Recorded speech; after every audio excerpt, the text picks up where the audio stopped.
We're here at Kivunge today with one of our patients who has a burn. She's 9 months old and she suffered the burn last week.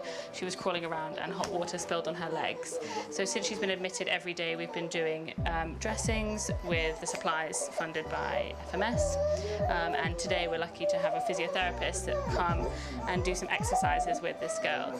That's to prevent her skin from scarring and causing permanent disability. I'm going to show the child's grandmother how to do these exercises so she can continue to do that at home.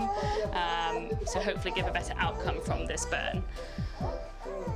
So we're just going to do the dressing now for this child. So first we clean the wound and then we use Silverex cream as an antibacterial, and we also have paraffin gauze which protects the wound to dress the wound. Both of these aren't supplied by the government of Zanzibar, so are purely from funding from FMS. And without these, I think the kind of rates of infection of the burns would be a lot higher, and it also helps a lot with the healing of the burns. So these have been really important in our management of burns here in Kivunge and also down at Makunduchi in the south.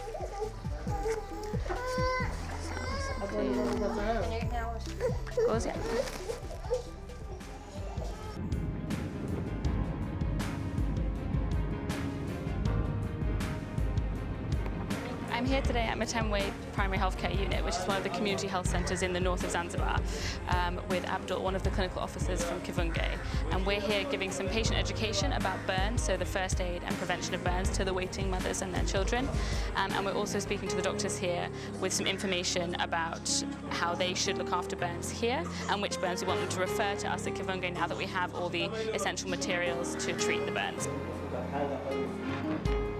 So this is our second visit today to a much more rural healthcare unit, about 5 kilometers from any kind of main road.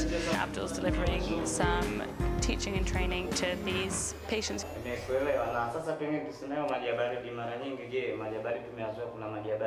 what is the effect of honey to the wound of burn?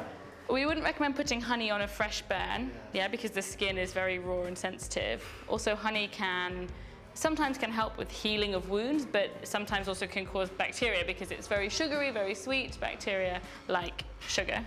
And also very sticky, so can damage the skin, especially if they put a kanga also with honey. We know it gets very stuck.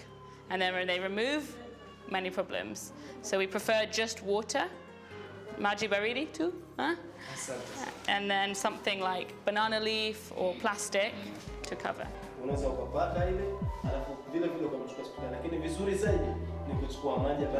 They seem quite engaged, responding, asking questions and reading the posters that we've provided. So hopefully the message will get across to improve the treatment of burns out here.